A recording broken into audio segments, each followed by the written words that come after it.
تذکرہ خود کے موقع پر میں نے آپ حضرات کے سامنے عرض کیا کہ خالق کائنات نے پیغمبر اسلام اپنی 23 سالہ تبلیغ دور میں کون سی زحمتیں نہیں اٹھائی ہیں پیغمبر اسلام نے دین اسلام کے لیے، نماز پہنچانے کے لیے، روزہ پہنچانے کے لیے، حج کرنے کے لیے 83 جنگیں پیغمبر اسلام نے لڑی ہیں۔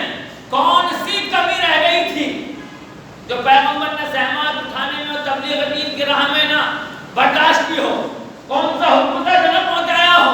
مگر قرآن نے کیا کہا جب ولایت علی کو پہنچانے کی بات آئی؟ فَإِن لَمْ تَفْعَلْ، اگر تم نے یہ نہیں پہنچایا تو کچھ نہیں پہنچایا۔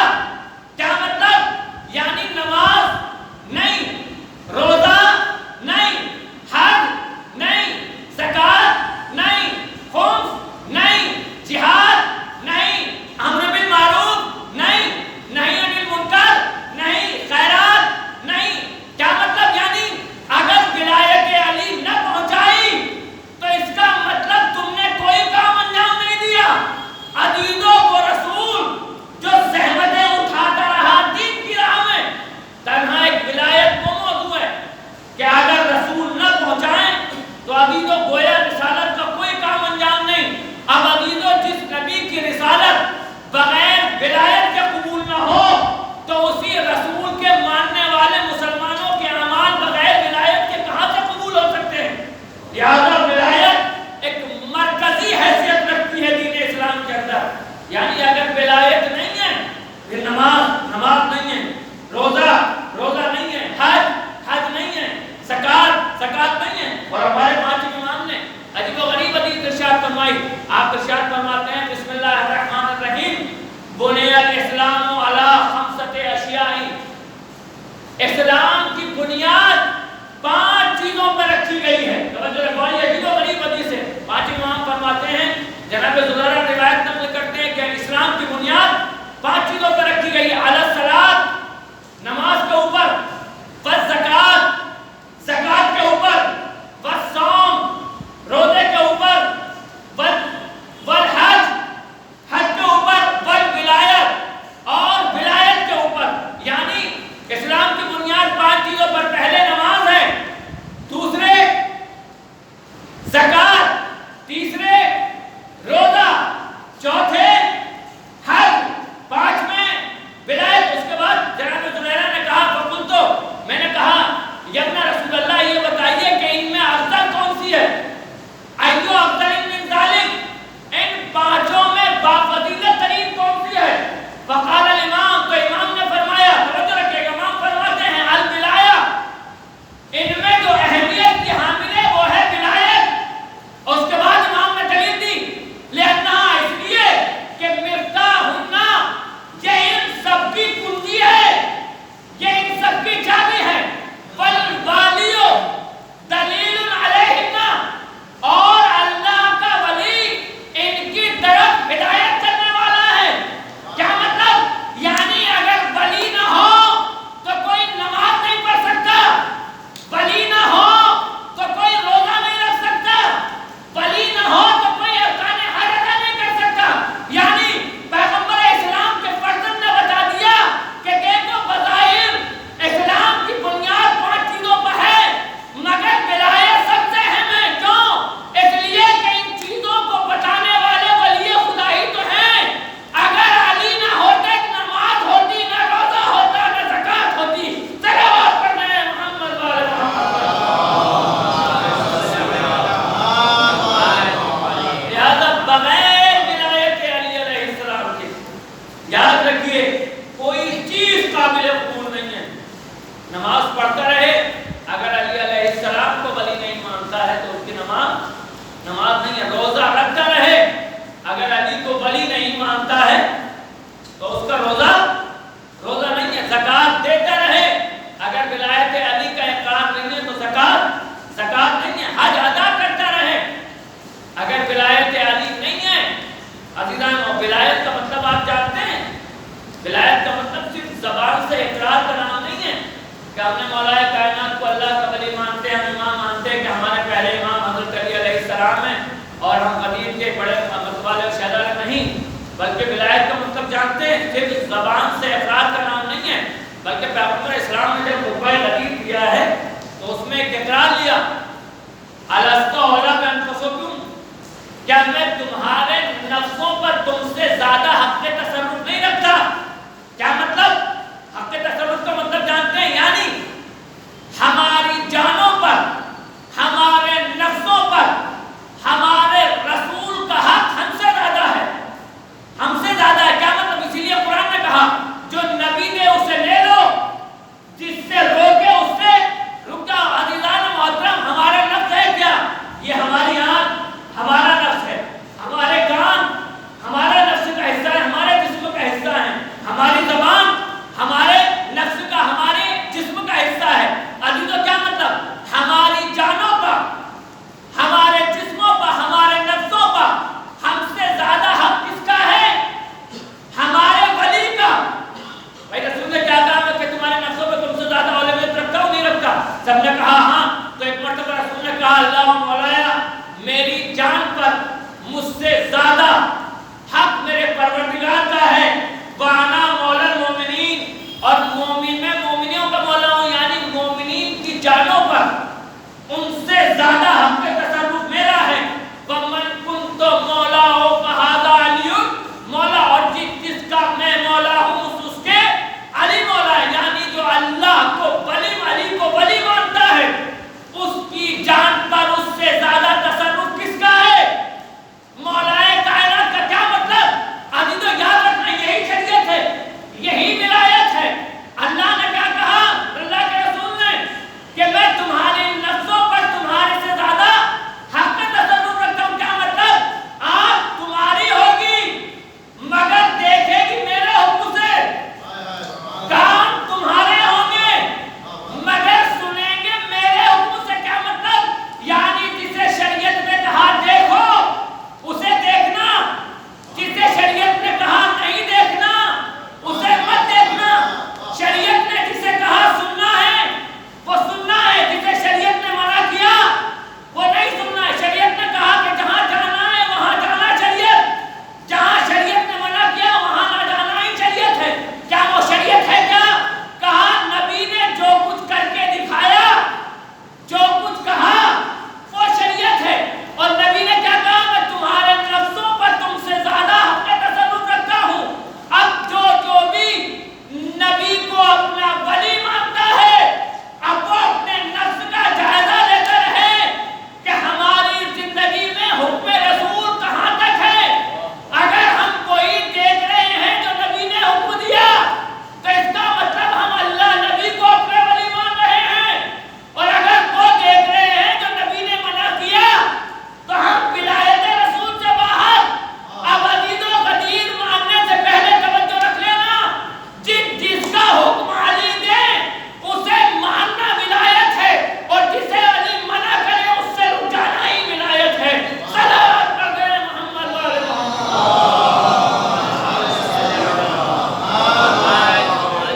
ولایت صرف زبان سے اقرار کا نام نہیں ہے، بلکہ نبی نے پہلے اقرار لے لیا میں تمہارے نفسوں پہ تم سے زیادہ اولویت رکھتا ہوں۔ اب ہمیں اپنی زندگی میں دیکھنا ہے کہ ہم کتنا حکم محمد و آل محمد کے تابع ہیں۔ اب ہماری آنکھ نہیں ہے، بلکہ اس آنکھ کو وہی دیکھنا ہے جو شریعت چاہتی ہے، ان ہاتھوں سے وہی کرنا ہے جو شریعت چاہتی ہے۔ اب اگر کوئی یہ کہے کہ میں اپنے بدن پر اپنے سے زیادہ اختیار رکھتا ہوں، کس نے مجھے اختیار دیا ہے؟ تو یاد رکھیے گا یہ خلاف شریعت ہے۔ جیسا نبی و آل نبی چاہتے ہیں آپ کو ویسے زندگی گزارنا ہے۔ اور عزیزو اگر ولایت کیسے قبول کی جاتی ہے، کیسے ولایت کو مانا جاتا ہے، اگر اس طرح اس قبیلے کے لوگوں کو دیکھنا ہے تو کربلا کے میدان میں آ جائیے، جہاں اصحاب و انصار حسین نے لمحہ لمحہ دنیا کو یہ درس دیا ہے کہ ولایت امام کیسے قبول کی جاتی ہے۔ عزیزو کربلا کے جو شہیدوں کی قربانیاں ہیں انہوں نے امام حق تصرف ان کی جانوں پر کیسے رکھتا ہے یہ کربلا ہم کو بتاتی ہے۔ ولایت کا بہترین موالیہ نے محمد و آل محمد کربلا کے میدان میں دکھائی دیتے ہیں کہ جن کے پیش نگاہ بس ایک ہی چیز ہے کہ کسی طرح سے خدا اور حسین راضی ہو جائیں، ہماری جانیں دین کے کام آ جائیں، ہم وہ کریں جو ہمارے وقت کا ولی چاہتا ہے، جو حسین چاہتے ہیں، ہم وہ عمل انجام دیں۔ عزیزو یہ کربلا نے دیا۔ آپ تصور کر سکتے ہیں کہ کربلا کے میدان میں ایک سے ایک بڑھ کر حسین کے اوپر جان نثار کر رہا ہے۔ کیوں؟ اس لیے کہ انہوں نے علی علیہ السلام کے فرزند کی ولایت کو اس طرح سے مانا ہے جیسے ماننے کا حق ہے۔ عزیزو کربلا کے میدان میں جو قربانیاں پیش ہوئی ہیں، آپ دیکھیں ولایت کسے کہتے ہیں؟ اگر انسان قبول کرنے پائے تو اس کے لیے عمر کی قید نہیں ہوتی ہے۔ امام نے جب کربلا کے میدان میں جا کے حل من ناصرین ینصرنا، حل من مغیث یغیثنا کا نعرہ اور آواز استغاثہ بلند کی ہے، تو حسین کی آواز پر لبیک کہنے والا کون تھا؟ عزیزوں وہ حسین کا ششماہ علی اصغر تھا۔ یعنی علی اصغر بتا رہے ہیں کہ اگر تمہارے اندر شعور سماعت ہے، سماعت کا تمہیں شعور ہے، اور امام کی آواز تمہارے کانوں تک ٹکرا جائے تو پھر امام کی آواز پر لبیک کہہ دو۔ اگر تم میدان میں نہیں جا سکتے ہو تو کم سے کم خود کو جھولے سے زمین پہ گرا کے کائنات کو پیغام دے گئے جناب علی اصغر کہ امام وقت کی نصرت کیسے کی جاتی ہے، حق کے ولایت کسے کہتے ہیں۔ عزیزو یہ کربلا کے میدان میں ملتا ہے۔ تاریخ میں لکھا ہے کہ جیسے امام حسین علیہ السلام نے آواز استغاثہ بلند کی ہے تو جناب علی اصغر نے خود کو جھولے سے زمین پہ گرا دیا، اور جیسے ہی علی اصغر کا جھولے سے زمین پہ گرنا تھا، برابر میں کھڑی ہوئی رباب کی چیخ نکل گئی۔ جیسے ہی رباب کی چیخ نکلی اور رباب کی چیخ بیویوں کے خیموں تک پہنچی، بیویوں نے سمجھا کہ شاید علی اصغر نے شدت پیاس کی وجہ سے زندگی کو خیر آباد کہہ دیا ہے۔ اور تاریخ بتاتی ہے تمام بیویاں جناب رباب کے خیمے کی طرف دوڑی، اور جانے کے بعد اب جناب علی اصغر کی حالت کو دیکھا تو ایک مرتبہ بیویوں میں کوہرام بپا ہو گیا۔ عزاداروں جیسے ہی بیویوں میں کوہرام بپا ہوا، حسین کے کانوں تک بیویوں کے رونے کی آواز پہنچی۔ حسین نے بیویوں کے رونے کی آواز کو سنا، فوراً میدان سے خیمے کی طرف آئے اور آواز دی، اے بہن زینب، ابھی تو حسین زندہ ہے، تم رو کس لیے رہی ہو؟ تو ایک مرتبہ جناب زینب نے بتایا، بھیا جیسے ہی تم نے میدان میں آواز استغاثہ بلند کی، فوراً رباب کے اصغر نے جھولے سے زمین پر گرا دیا۔ عزادارو حسین سمجھ گئے علی اصغر میدان جانے کے لیے آمادہ ہیں۔ ایک مرتبہ رباب سے کہا، لاؤ رباب، میں تمہارے بچے کو پانی پلا کے لے کے آتا ہوں۔ عزادارو حسین علی اصغر کو لے کر میدان جہاد میں پہنچے۔ تاریخ میں لکھا ہے عزاداران مکتوب کربلا جیسے حسین علی اصغر کو لے کے میدان میں پہنچے تو فوجیں اشقیہ سمجھ رہی تھی شاید حسین فیصلے کے لیے قرآن لا رہے ہیں۔ اب جو حسین نے جا کے ابا کا دامن الٹا، فوج کیا دیکھتی ہے کہ ایک 6 مہینے کا بچہ حسین کے ہاتھوں پہ ہے، جس کے ہونٹ شدت پیاس کی وجہ سے پکڑیاں آ گئی ہیں، جس کے ہونٹوں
آپ حضرات سے ایک مرتبہ پھر گزارش ہے، ایک مرتبہ سورہ انعام اور 3 مرتبہ سورہ اخلاص کی تلاوت فرما کر مرحومہ شیرین بانو بنت علاؤالدین، مرحومہ زینب بانو بنت علاؤالدین، مرحومہ خورشید بانو بنت برکت علی، مرحومہ رخسانہ بانو بنت داؤد علی